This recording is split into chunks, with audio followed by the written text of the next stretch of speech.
Allez, Élodie Fontan, Romain Lancry, laissez-moi maintenant vous présenter Olivier Pouls. Ça, c'est toujours un voyage. C'est le démon de la tentation gastronomique. Et lui c'est aussi, le Gali de la tentation gastronomique. lui aussi, il veut nous parler des anges ce matin. Ouais. C'est vrai qu'on s'est souvent posé la question du sexe des anges, que je ne trancherai pas ici. En revanche, moi, je peux vous dire ceux qu'ils boivent. Et croyez-moi, ils ne s'embêtent pas parce qu'en gros, un ange, ça tourne au cognac et au vin jaune. Ah bon? Ah oui? Vous voulez la preuve? Vous laissez du vin jaune, produit donc dans le Jura, issu du cépage savagnin, ou de l'eau de vie de cognac dans un fût, vous tournez le dos et paf, le niveau a baissé. On appelle d'ailleurs ça très poétiquement la part des anges. Ah, c'est joli. Vous le savez, ouais. Ouais. Alors on pourra s'en tenir à cette explication. En gros, les anges sont des alcoolos. Mais en réalité, c'est un phénomène qui est bien connu dans toutes les caves de France, parce que contrairement à ce qu'on pourrait penser, un fût, ce n'est pas totalement hermétique, c'est légèrement poreux, en tout cas suffisamment pour laisser s'évaporer de petites quantités de liquide au fil du temps. Et ce phénomène qui se produit partout, on le compense généralement par ce qu'on appelle le houillage, c'est-à-dire que on re-remplit le tonneau au fur et à mesure que le niveau baisse. Et pourquoi est-ce qu'on le fait pas à Cognac ou dans le Jura? Eh bien parce que ce phénomène là-bas est constitutif de l'élaboration des produits. Dans le Jura, et vous en avez un devant vous, le vin jaune, pour obtenir cette fameuse appellation, reste 6 années dans un fût qui est donc non houillé, ce qui permet le développement d'un voile de bactéries qui va au fil du temps donner le goût si typique de ce vin, alors qu'on peut soit adorer, soit détester. D'où les 45 degrés, c'est ça? Voilà, Non, alors pas du tout, c'est un vin normal.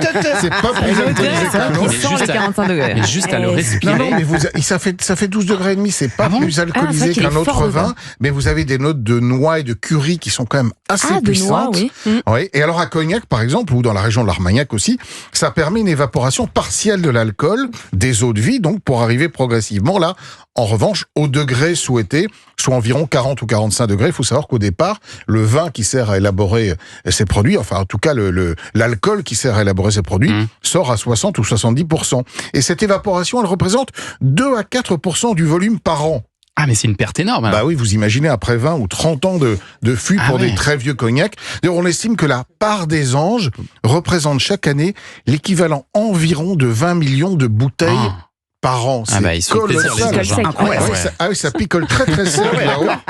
Et alors vous savez que dans le Jura, par exemple, cette perte, elle est matérialisée par la bouteille spécifique dans laquelle on trouve les vins du Jura, en tout cas les vins jaunes. Ça s'appelle un clavelin. Et elle ne fait que 62 centilitres et non pas 75 comme partout ailleurs. Pourquoi? Parce qu'on estime que partant d'1 litre de vin, après les 6 années et 3 mois de vieillissement, il ne reste que 62 centilitres. Les 38 manquants ont été picolés par les anges. Et ce terme « part des anges » daterait du XVIIIe siècle, lorsqu'un prêtre de la région de Cognac avait constaté que le niveau de ses fûts baissait quand il avait le dos tourné. Il avait trouvé les coupables.